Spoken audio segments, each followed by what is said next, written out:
Dear Bob the Drag Queen, the day after Juneteenth, you spent your time harassing black folks, black queer people, for having a conversation about anti-blackness. What does that truly say about you? Y'all already know what time it is. I got the black feedback on.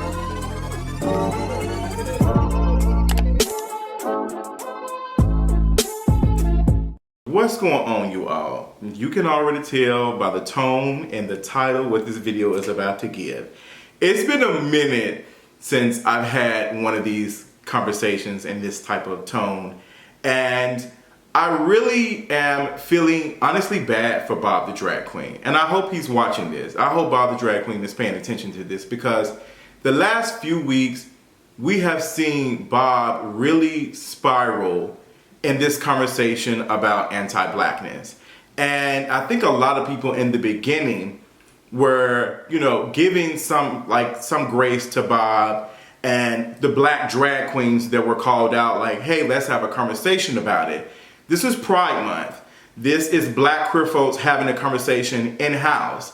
But instead of, really engaging in this conversation in good faith. I use the term good faith because some of you all are not engaging in this conversation in good faith. And we're going to get to that.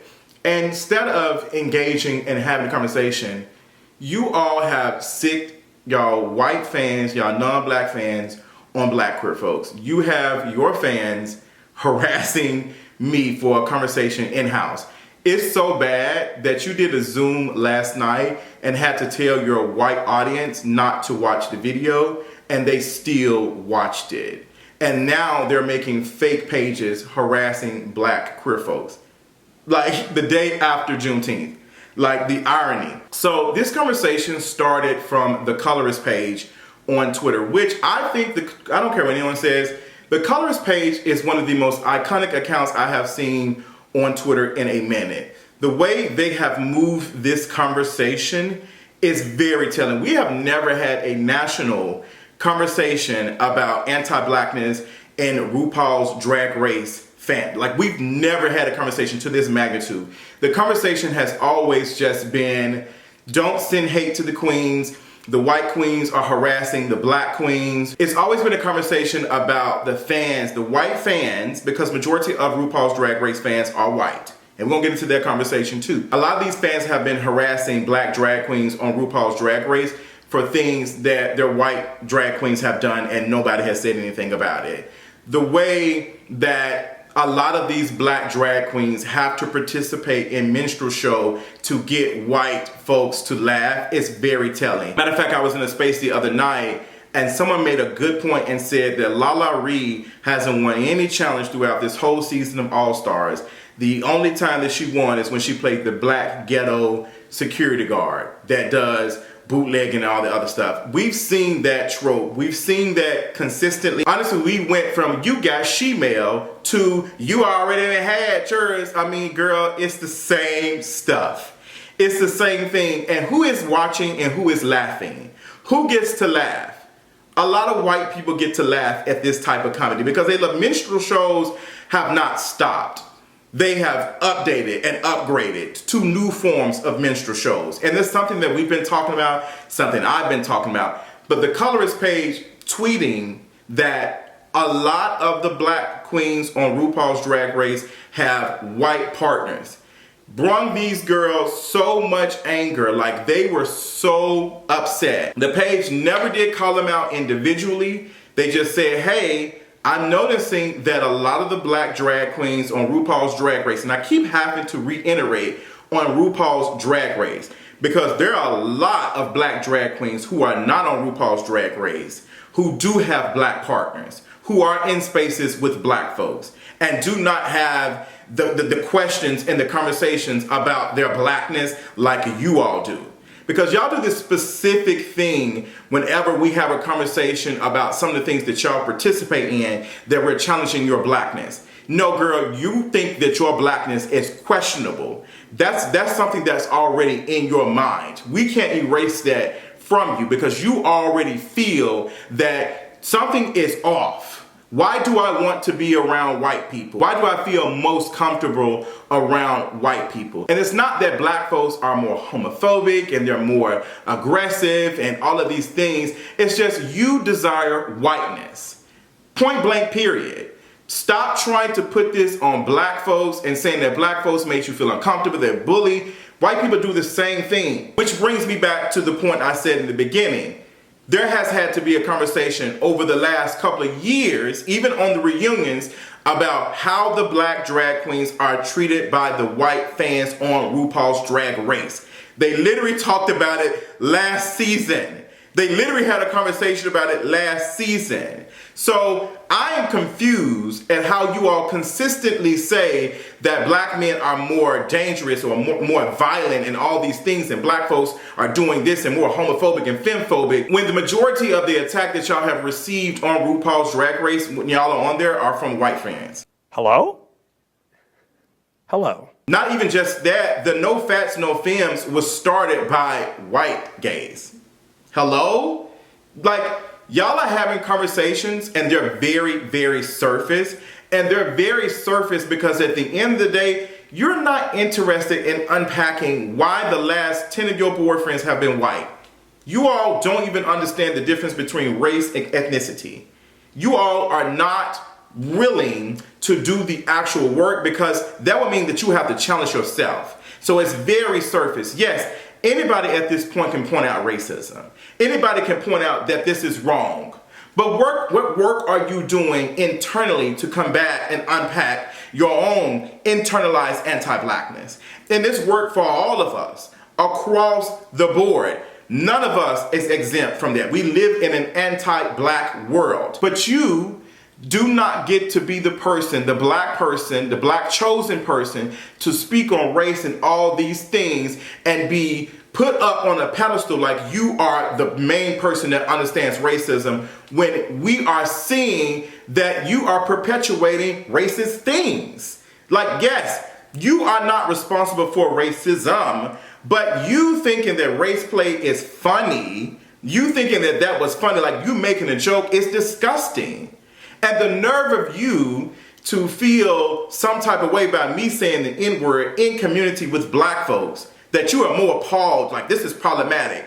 Let me tell you something. All the black folks I surround myself with, they have no issue with us saying N-word. They have absolutely no. So you have a problem with black folks jokingly saying N-word with no power, but you are okay with a white man saying that to a black person who has power. The word means something completely different when a white person says that. That's the last word that a lot of black folks have heard before their demise. And you don't have any issues with that. People can do whatever they want to in the bedroom. That's where your politic is at. That's where your politic is at. So this whole conversation has not been about Bob the drag queen. The conversation from the very beginning was about black drag queens on RuPaul's Drag Race that all have white partners. And the first thing that Bob the drag queen says is, where is your partner? Where is this? When you all get criticized or anything or any legitimate critique, y'all first response is, oh, y'all are jealous. Where is your partner? Da da da da. Like all of these things.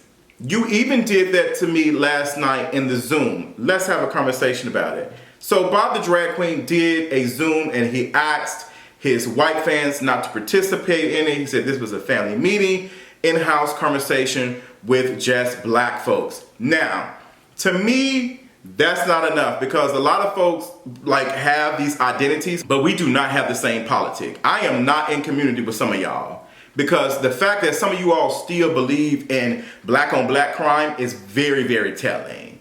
The fact that you all are perpetuating and saying that black men are more violent is very, very telling. That is a racist trope. That is stereotypes that we've been debunking for the longest. Again, like I said, you all are not interested in going past the surface. Because if you go past the surface, you will have to do some work within yourselves. So in this Zoom, we're speaking, I'm listening to, Bob speak, and you can tell Bob is upset. Bob is angry. He's even named that this has like had him, up the last couple of days. He can't sleep. And you can tell his voice is more raspy than normal. He is steady creating Twitter spaces. He's steady having a conversation. He is steady quote tweeting and responding to folks because the criticism is legitimate. And I'm going to tell you why. I remember when I was going through my unpacking of my internalized anti-blackness, and I'm still doing to this day because that's a never-ending thing. That's why we don't use the term woke, because we're never completely awakened. We are forever unpacking and understanding things and learning things. Instead of Bob trying to unpack anti-blackness and all these things, he has a term for black queer folks who are out here unpacking anti-blackness. And he is calling them homo hoteps, not even understanding what hotep even means. Because if you knew that, you wouldn't even be saying that. And honestly, there's legit criticism on you being a homo hotep, because a lot of the hoteps speak a lot of stuff online. They speak it, their politic on surface is very pro-black, and then they go back and lay with a white person. Maybe the call is coming from inside the house, but we'll get to that. So in this Zoom space, I'm listening to black folks, and they're speaking on these things. There were some people in there that was making some sense, and then there became a conversation because now you have Bob using black trans women to shield themselves from criticism about dating nothing but white men. Now you have Bob, and he's done that in the Twitter space that I was in, and it's continuously happening. Like, this is the scapegoat that Bob is using to deflect all of the criticism. No type of accountability. This is not accountability at all on Bob. Like, Bob is not taking any accountability, and we can't force Bob to take accountability. We can have conversations about it, but we can't force Bob to take accountability. Like, we can't force Bob to date a black person. It's just not going to happen. So in this Zoom, you have, you have black trans women sharing their experiences with dating black men and dealing with abuse and violent behavior. A conversation, point blank, period. A conversation that a lot of us have been having for a while, to be honest. A lot of us have been talking about. Instead of the conversation being about RuPaul's Drag Race and anti-blackness and all of the black queens having white partners, we are now talking about black trans women and why they do not date black men. Now, there's always a conversation about transphobia. It's always a time. But Bob is not engaging in this conversation in good faith, because now we have shifted from having a conversation about Bob's anti-blackness to talking about transphobia in the black community. And I'm not understanding how that fits with Bob, because Bob is not a black trans woman.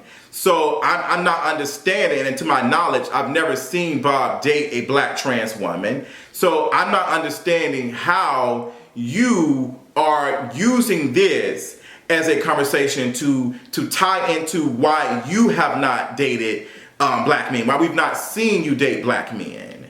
I'm just confused on that. Somebody explain that to me. I am not the person that's going to be spearheading conversations about why black trans women are not with black partners, because I see a lot of black trans women who I follow, black trans folks who are in relationships, healthy relationships with other black folks. So yes, there are some who are dealing with things and have experiences and stuff, but let me tell you this. So we can't have these conversations about what the original point was, because now it has been used as a scapegoat to protect Bob from criticism. That is something that I'm noticing repeatedly, because I was in a Twitter space and there was this black trans woman by the name of Sasha who was talking about my platform not being a safe space for black trans women, and that how I have to moderate and turn off comments when it comes to talking about transness. Even when I'm talking about my experiences of being HIV positive and dating and sexual health, I receive negative comments about that, and I moderate them to protect myself and also people who are reading these comments. I do that regardless. There is no space anywhere for black queer folks to be safe. So we can only do a little bit more to protect people who look like us. And that is what I'm doing. Let me say this. If you are a transphobe or any of that, you are not welcome on my platform. If you are any of these things, do not watch, do not engage, unsubscribe. I've said that so many times. And also there was a criticism of me catering towards cis women. I don't cater towards any specific audience. I just talk, period. Some videos get more views, some do not. Some videos get engagement, some do not. But if I was catering to cis black women, I would not be talking about the fact that I'm an atheist. I would not be talking about the fact that I am HIV positive. I would not be out here talking about me being black and queer. Black women have been watching me from the beginning, even when I was recording and doing commentary on things that were clearly misogynist, when I was clearly engaging in misogyny war. Black women will tell you that they have seen the growth over the years when it comes to me combating my internalized anti-blackness, my misogyny, all of these things that I will continue to do until I am gone from this earth. And I don't mind having these conversations because I am engaging in these conversations in good faith. I care about black folks, which is why I've tried to engage in this conversation with care and grace for Bob. Because at the end of the day, he is dealing with anti-blackness just like the rest of us are. But what makes Bob different is that Bob, the drag queen, has a platform, an audience of millions of people who are watching and engaging in Bob's content. So if Bob is saying that these things are okay, they're going to take that for face value.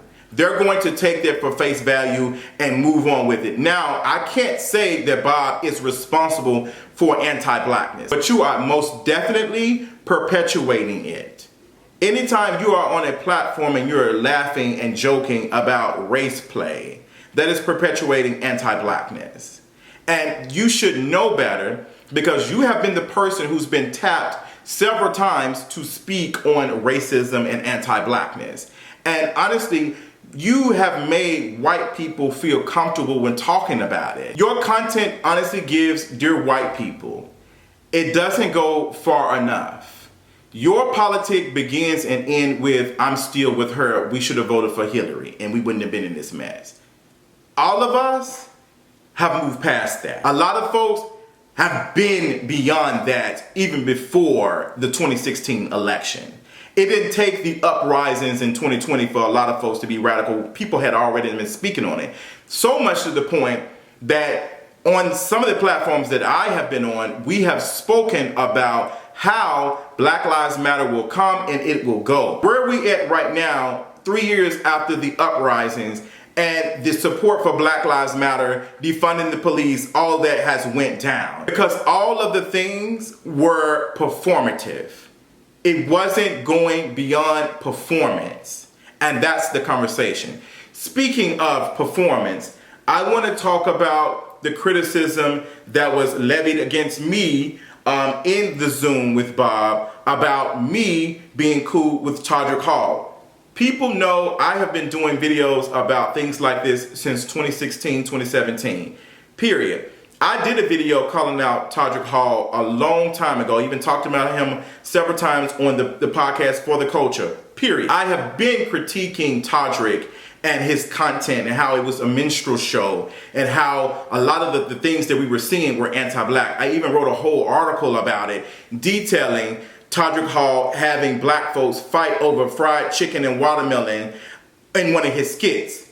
I have told Todrick this to his face. Yes, Todrick Hall flew me out in 2021 and I spent the night at his house for like almost a week. And in that week, I had several conversations with Todrick about his anti-blackness, about him paying interns. We had several private conversations because at the end of the day, Justin does not mind sitting down next to a black queer person that looks like me. I don't mind taking the time out of my day to have a conversation. But if you're not taking the things that I'm giving and you're not applying or whatever, then I have to move on accordingly. That is why I haven't talked to Todrick since 2022 or whenever last January. I have not had a conversation with him at all. I've not. And I've done videos about his behavior that was talked about on Big Brother. I am not interested in being in proximity to celebrities. Here we go again, talking about jealousy. I don't want what you all have. I don't want proximity to whiteness. If I wanted what you all have, I would already have it. I know how to move. I know how to move in a direction to make white people feel comfortable loving me and engaging in my content. I've done it before I even got on YouTube. I was making friends with white people in spaces while perpetuating anti-blackness. I was in the army, unfortunately, understanding that, girl, if I do these things, if I move in a particular way and tone down my blackness a little bit, white people will feel comfortable around me to promote me to higher ranks and stuff. That's a conversation that me and some of my people who've been in the military literally understand. Which is why I'm no longer in the military or the army doing anything for the US and their imperialist agenda. This is the same criticism that Todrick Hall used on me when I called him out. We don't want the audience that you all have. I don't want to be a celebrated negress for white folks. I just don't. I have no interest in that. Let me remind you that Beyonce's foundation posted me last year for Black History Month. Posted me, even though I have several videos of critiquing Beyonce and her husband's capitalist agenda. I do not care to be in proximity with celebrities. I don't. I don't mind being in conversation with them and all of the things, but I am not interested in being a celebrity because I know if I do, I will have to sell pieces of myself. And I'm not interested in doing that. So it's really sad to see you all use specific things to shield yourself from criticism. But let me tell you this, it's not going to be enough to keep us off your ass. If Justin's platform is not a platform for trans folks to feel comfortable, then why did it take RuPaul's Drag Race so long to let a trans contestant come on the show that you were on? Hello? Hello? Why was RuPaul so upset to take out She-Male on the show? Hello? Justin is not interested in who is less transphobic. I'm interested in ending transphobia. Now, it's also very hilarious that we are having conversations about anti-blackness when three of you all, RuPaul, Todrick Hall, and Bob, the drag queen, all of you all have been questioning about y'all internalized anti-blackness. And all of you all have been known to date white men. Hello? Is that not a correlation? Is that not a correlation? Because Bob, you are cool with Todrick. Todrick has been called out for, you know, only dating white men. There's a running joke about that. There's a running joke about RuPaul dating nothing but white men. And now there's a joke about you. And you also happen to be friends. Which goes into my last point. A lot of people who watch you who are black have the same ideals as you all. And they don't understand anti-blackness. They do not. And they are perpetuating anti-blackness just like you using the term homo hotep. I hope that you take this time to pick up a book like Lady Gaga did and understand something about anti-fatness and anti-blackness, because even you named that you have perpetuated fat phobia and you're dealing with internalized fat phobia. If you are truly interested in unlearning and moving beyond that, we got to do more than just have conversations. We got to read. Every day at 10, you got to get on your Zoom or they'll report me. Pick up some of these books. Pick up some of these books by black folks who've been having conversations about anti-blackness and anti-fatness if you are committed to doing the work. That's all I got. I'll see you on Twitter Space at 9 p.m. Eastern Time. Bye.